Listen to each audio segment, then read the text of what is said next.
हम महाकवि कालिदास विरचित रघुवंश महाकाव्य के प्रथम सर्ग का अध्ययन कर रहे हैं। स्नातक प्रथम वर्ष के पाठ्यक्रम की विषय वस्तु इस रघुवंश महाकाव्य के प्रथम सर्ग में अभी तक हम लोगों ने अध्ययन किया कि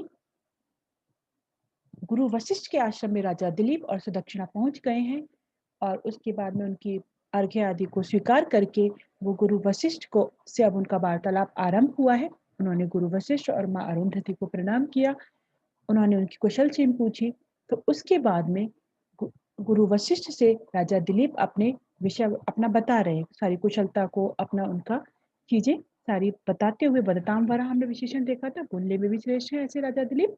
तो अब उससे आगे के श्लोकों का अध्ययन करते हैं। इससे पूर्व वाले श्लोक में उन्होंने कहा था कि आपके होते हुए मुझे मानुषी और दैवी आपदाएं भी नहीं है, सबका हरण करने वाले आप हो, तो मेरे राज्य में तो कुशलता है ही, तो इसलिए मुझे राज्य में कोई भी मुझे क्लेश नहीं है, कोई भी कष्ट नहीं है राज्य में, राज्य की प्रजा में, राज्य के सातों अंग कुशल पूर्वक हैं।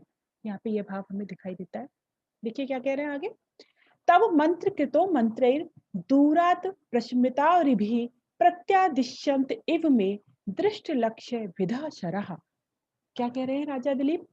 दूरात प्रशमिता अरिभिः, दूरात माने दूर से ही, दूरात माने दूर से ही, प्रशमितारी भी माने शत्रुओं का नाश करने वाले, दूर से ही। आप तो बैठे बैठे ही दूर से शत्रुओं का नाश कर देते हो। दूर से ही शत्रुओं का नाश करने वाले मंत्र कृतः माने मंत्र दृष्टा। क्या कह रहे मंत्र कृता, मंत्र दृष्टा तब माने आप, कौन, वशिष्ठ के, मंत्र ही माने मंत्रों से, दृष्ट लक्ष्य भेदः केवल देखे गए लक्ष्य का भेदन करने वाले, में माने मेरे, सरह माने बाण, प्रत्यादिश्यन्ते माने तिरस्कार किए जा रहे हैं, मानो तिरस्कृत किए जा रहे हैं, एवं माने मानो।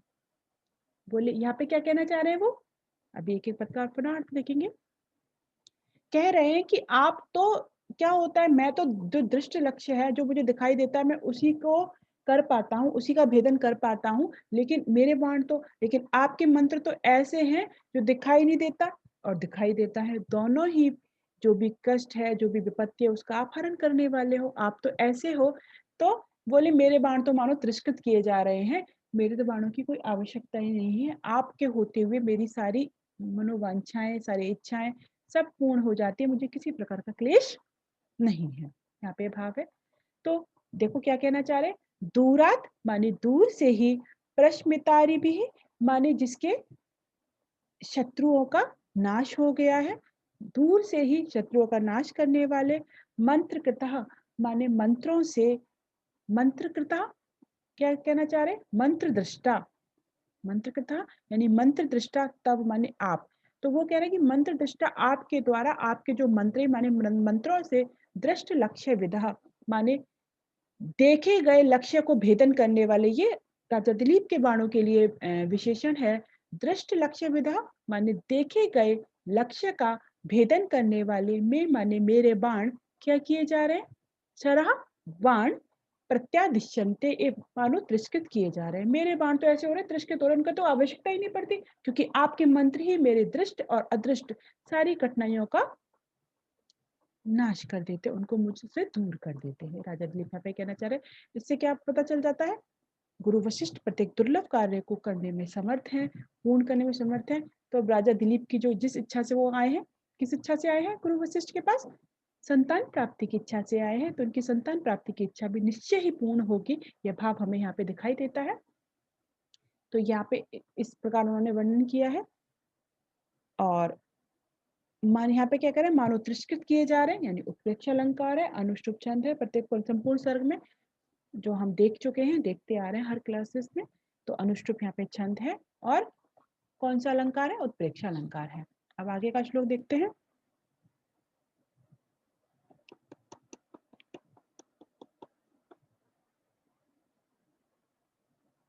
हविरावर्जितम होतस्त्वया विधिवत अग्निषु वृष्टिर्भवति सस्यानाम अपग्रह विशोषिणाम।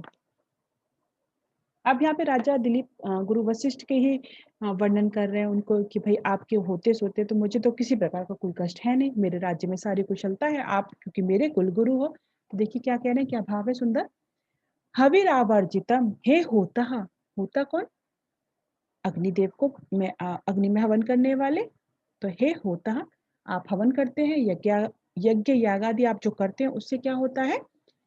त्वया, हे होतः, त्वया विधिवत अग्निसु, त्वया माने तुम्हारे द्वारा, आपके द्वारा जो विधिवत यानी शास्त्रोक्त विधि से, जो वेदों में वर्णित है उस विधि से आप क्या करने वाले हो, विधिवत विधि से, शास्त्रोक्त विधि से, अग्निसु माने अग्नि में, आवर्जितम माने दी गई है, हवि माने आहुति। हे हवन करने वाले गुरु वशिष्ठ, आपके द्वारा जो शास्त्रोक्त विधि से विधि पूर्वक जो हवन किया गया है, अग्नि में जो आहुति दी गई है, वो कैसी है। अवग्रह विशोषिणाम, वर्षा के अभाव में जो शोषिणाम माने सूख रहे हैं। कौन सूख रहा है, शस्यानाम माने अनाजों के लिए, वृष्टिर भवती माने वर्षा होती है। आप जो ये आहुति देते हैं उससे जो सूख रही है, मतलब वर्षा के अभाव में जो सूख रहे हैं खेती, उसके लिए भी वृष्टि हो जाती है। तो हे हवन करने वाले गुरुदेव, आपके द्वारा विधि पूर्वक की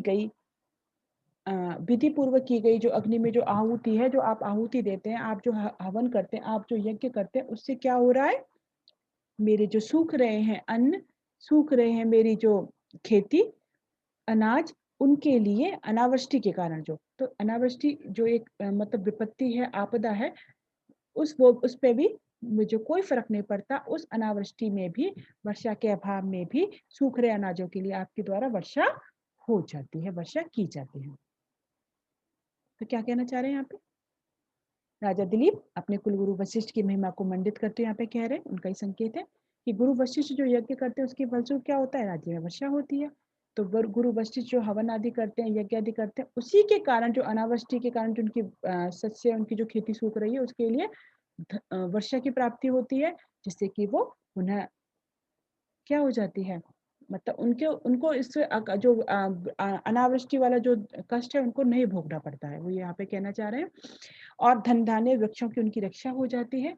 और एक श्लोक याद आ रहा होगा, हम लोगों ने पहले भी देखा था कि राजा दिलीप और इंद्र में आदान प्रदान होता है, कि वो हवन करते हैं और इंद्र उनको वर्षा देते हैं। तो उसकी भी यहाँ पे पुष्टि हो जाती है, क्योंकि हवन आदि कर रहे हैं गुरु वशिष्ठ आदि, तो उनके द्वारा जो आहुति ऊपर पहुंच रही है, उससे उनकी उसकी वो हो जाती है, रक्षा हो जाती है, उनको धन धान्य और अनाज की पूर्ति हो जाती है। अनुष्टुप छंद है यहाँ पे। और आगे अब हम देखते हैं, पुरुषायुष जीविन्यो निरातंका निरीतयः यन मदीयः प्रजास्तस्य हेतुस्त्वं ब्रह्मवर्चसम। तो क्या कहना चाह रहे हैं अब यहाँ पे देखो, गुरु वशिष्ठ के लिए ही यहाँ पे राजा दिलीप ही कह रहे हैं, पुरुषायुष हे गुरु हो, मदीया प्रजा, मेरी जो प्रजा है कैसी है वो, पुरुषायुष जीविन्य हो, पुरुषायुष यानी 100 वर्ष तक, कहता है ना जीवे में श्रद्धा सतम, 100 वर्ष तक जीवन जीना चाहिए। तो उसकी बात यहाँ पे हम देखने को मिल रही है। देखिए क्या कह रहे हैं, हे गुरु, मदीया प्रजा, मेरी जो प्रजा है वो कैसी है, पुरुषायुष जीविन्य, 100 वर्षों तक जीने वाली, 100 वर्षों की आयु वाली मेरी जो प्रजा है वो निरातंक, निरीतय, निरातंक माने, निरातंक का यहाँ पे क्या अर्थ है, निर्भय होकर के, निरीतय माने अतिवृष्टि आदि से मुक्त होकर के, निर्भय होकर के, अतिवृष्टि आदि से रहित होकर के, तस्य माने उस सर्वस्य, त्वद ब्रह्म वर्चसम, कौन कारण है सारे उसके, उस सब के आपका व्रत अध्ययन की समृद्धि ही उसका हेतु है। भगवत व्रताध्ययन संपत्ति रेव हेतु माने कारणम, आपका जो अध्ययन है, संपत्ति है, वही उसका कारण है। क्या कह रहे हैं, क्या भाव है यहाँ पे, हे गुरु, मदीया प्रजा, मेरी जो प्रजा है, मेरी जो संपूर्ण प्रजा है वो क्या है, संपूर्ण 100 वर्ष तक, पुरुषायुष जीविन्य हो, संपूर्ण 100 वर्ष की आयु तक जीने वाली है, निर्भय है, और कैसी है, अतिवृष्टि आदि इतियों से रहित है, ना तो अनावृष्टि का दुख भोगना पड़ता है, ना ही हमें अतिवृष्टि का, अतिवृष्टि आदि इतियों से, विपत्तियों से जो रहित है। उस सब का कारण क्या है, आपका चरित्र और आपकी अध्ययन की समृद्धि ही है, इसमें आप ही हो, क्योंकि नहीं तो मेरे को यहाँ पे हो सकता है अतिवृष्टि है, अनावृष्टि, ये सारे क्लेश आ सकते हैं, लेकिन क्योंकि मेरे आप कुल गुरु हो, आपका ये प्रताप है जिसके कारण हम इन सारे आपत्तियों से, विपत्तियों से बचे हुए हैं। जैसे कि अभी पहले भी देखा था हमने, दैवी मानुषी सारी आपत्तियों से बचे हुए हैं गुरु वशिष्ठ के प्रताप के कारण ही। और कहना चाह रहे हैं कि पुरुषायु जीवन्य 100 वर्षों तक जीने वाले, यानी कि किसी को अकाल मृत्यु आदि नहीं होती, व्यक्ति पूरी संपूर्ण 100 वर्ष की आयु पूर्ण करता है। जैसा कि कहा गया है वेदों में, जीवे में ये भावना है, जीवे में सरदा सतम, तो 100 वर्षों तक वो जीवित रहे, 100 वर्षों तक उसकी आयु हो, तो ये संपूर्ण भाव यहाँ पे हमें परिलक्षित होता है। गुरु वशिष्ठ का प्रताप भी हमें पता चलता है, गुरु वशिष्ठ कितने तेजस्वी हैं, कितने प्रतापी हैं, ये सारा हमें इस श्लोक से पता चलता है। और पहले वाले में हमने देखा कि उन्हें अनावृष्टि और यहाँ पे अतिवृष्टि यानी किसी प्रकार की विपत्ति यहाँ पे नहीं है, उन्हें किसी प्रकार की दैवीय मानुषी आपदाओं से कोई भी कष्ट नहीं है। तो ये भाव है यहाँ पे। अनुष्टुप छंद है। अगला श्लोक देखते हैं। देखिए इति के 6 भेद बताए गए हैं। कामंतक नीति में भी अतिवृष्टि, ऋणावृष्टि, सलभा, मूषिका, सुखा, अत्यासन्नश्च राजाना षडेता इतया स्मृतः। अर्थात अतिवृष्टि, अनावृष्टि, सलभ, टिड्डी आदि आ जाए, चूहे, जैसा भी दिखाई दे रहा था, टिड्डियों का प्रकोप हो गया बहुत ज्यादा, चूहे आदि, तोते और अति निकटवर्ती राजा, ये 6 इतियां मानी गई हैं। तो ये सब जो ब्रह्मवर्च यानी राजा का जो जो गुरु वशिष्ठ का जो ब्रह्म तेज है, उनका जो अध्ययन है, उनका जो चरित्र है, उसके कारण ये सब कुछ उनको कुशल मंगल है, ये बात यहाँ पे कह रहे हैं। अगला श्लोक देखते हैं। तयि एवं चिन्त्यमानस्य गुरुणा ब्रह्मयोनिना सानुबंधा कथम नु स्युः संपद्दो मे निरापदः। वो कह रहे कि अरे आपके होते सोते मुझे क्यों ना हो सारी संपत्तियां प्राप्त, मुझे क्यों ना हो। तो यहाँ पे कह रहे, देखिए क्या भाव है। तयि ब्रह्म योनिना गुरुणा त्वया एव चिन्त्यमानस्य, क्या कह रहे हैं, ब्रह्म योनिना, ब्रह्मा के पुत्र, ब्रह्मपुत्र, गुरुणा माने आचार्य, ब्रह्मा के पुत्र आचार्य, तो या यानी तुम्हारे द्वारा, कौन, गुरु वशिष्ठ के द्वारा, एवं माने इस प्रकार से, चिंत्य मानस, जिसकी चिंता की जाए, आप जिसका ऐसा ध्यान रखो, और आपके, कौन, ब्रह्मा के पुत्र आपके द्वारा जिसकी ऐसी ध्यान किया जाए, चिंता की जाए, वह निरापदः माने बिना किसी विपत्ति के, आपत्ति से रहित होकर के, मैं संपदा, मेरी सारी संपत्तियां कैसी है, सानुबंध, अनुबंध सहित, अविच्छिन्न रूप से कैसे ना हो, कथम न स्यु, कैसे ना हो। जब आप जैसे ब्रह्मा के पुत्र, आप जैसे ब्रह्म वर्चस्वी, आप तेजस्वी, आप जैसे प्रतापी जो गुरु वशिष्ठ हैं, वो यदि ध्यान दे, उनकी यदि कृपा हो, तो मेरी जो सारी संपत्तियां हैं आपत्ति से रहित क्यों ना हो, मेरी सारी संपत्तियां अविच्छिन्न रूप से अनुबंध सहित क्यों ना हो, यह सारा भाव यहाँ पे हमें परिलक्षित होता है। क्या कहना चाह रहे हैं वो यहाँ पे, कि कुलगुरु वशिष्ठ जो है, उनके प्रति श्रद्धा का ज्ञापन किया गया है, ब्रह्मा के मानस पुत्र हैं वशिष्ठ जी, उनका ये भाव हमें यहाँ पे दिखाई देता है, और वो तेजस्वी है, राजा की रक्षा करने में तत्पर है, किसी प्रकार की आपत्ति उनके होते होते आना मतलब मुश्किल है। आश्चर्यकारी ये भाव दिखाई देता है कि राजा की सारी आपत्तियों से, सारी विपत्तियों से, दैवीय मानुषी आपदाओं से, समस्त प्रकार की आपत्तियों से वो उनकी रक्षा करते हैं। यह भाव हमें यहाँ पे परिलक्षित होता है, और ऐसे होने पर उनकी संपत्तियां स्वतः ही वृद्धि को प्राप्त हो जाती हैं। अनुष्टुप चंद्र, एक लास्ट श्लोक और देख लेते हैं आज को। किंतु वधभाव, अब देखो वो अपने विषय पर आ गए कि क्या उन्हें नहीं है, उनके पास ये सब कुछ तो है, लेकिन उनके पास क्या नहीं है। किंतु वधवाम तवेत तस्याम अदृष्ट सदृश प्रज्ञम ना माम अवती सदीपा रत्न सूर्य भी मेदिनी। किंतु, परंतु, तब एतस्याम, तुम्हारी, एतस्याम माने ये जो तुम्हारी पुत्र वधु है, तुम्हारे निकट में रहने वाले, यहाँ पे बता रहे, वधवा माने पुत्र वधु यानी सुदक्षिणा में, आदृष्ट सदृश प्रज्ञा, उनमें उसी के अनुरूप की कोई संतान नहीं है, तद अनुरूप जैसी वो है उसके प्रकार की संतान ना होने से, माम माने मुझको, स्वदीपा अपि ही, दीपों के सहित भी, और रत्नसूर भी है माने रत्नों से युक्त होने वाले भी। ये दीप, सारे दीपों के साथ रत्नों से भरी हुई पृथ्वी भी मेरे लिए कैसी लगती है, मुझे बोले नो प्रेरणाती, मुझे प्रसन्न नहीं करती, मुझे अच्छी नहीं लगती। क्यों नहीं, क्योंकि मेरे पास क्या नहीं है, मेरे पास कोई भी संतान नहीं है, इसलिए मुझे ये सारी चीजें रुचिकर नहीं लगती हैं। देखो क्या कहना चाह रहे हैं पूरा देखो, किंतु तव एतस्याम, किंतु तुम्हारी इस पुत्र वधु में, एतस्याम इस वधु सुदक्षिणा में, अदृष्ट सदृश प्रज्ञा, अपने समान पुत्र को ना देखने वाला, मुझे इसके अब इसके समान कोई पुत्र, यानी अपने समान मेरे समान कोई पुत्र इसमें नहीं दिखाई देता है, यानी अभी तक कहना चाह रहे हैं कि मुझे अभी संतान प्राप्ति नहीं हुई है।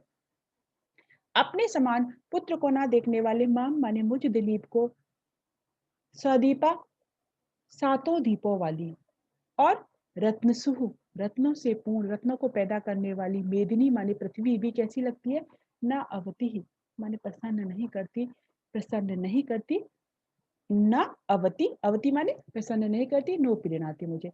तो यहाँ पे राजा दिलीप ने अपनी व्यथा बता दी है कि वो यहाँ पे क्यों आए हैं, क्या उन्हें कष्ट है इस समय, कि उनके पास संतान नहीं है इसलिए वो दुखी है, वो कोई भी संतान प्राप्ति करना चाहते हैं, इसीलिए वो गुरु वशिष्ठ के समीप में आए हैं। और इतनी धन धान्य समृद्धि से पूर्ण होने पर भी चूंकि उनके पास संतान नहीं है, इसलिए वो कष्ट की स्थिति में है, इसलिए वो दुखी है। यहाँ पे हमें ये बात पता चलता है। सात दीप आदि पुराणों में सात दीपों का वर्णन है आदि, ये सब चीजें हम देखते हैं, तो उसका यहाँ पे चित्रण भी किया गया है। कवि के वर्णन में हर जगह हमें दिख जाता है कि किस प्रकार से उन्होंने कुशलता से वो चीजें वर्णन की हैं। यहाँ पे भी अनुष्ठुप छंद है, ठीक है।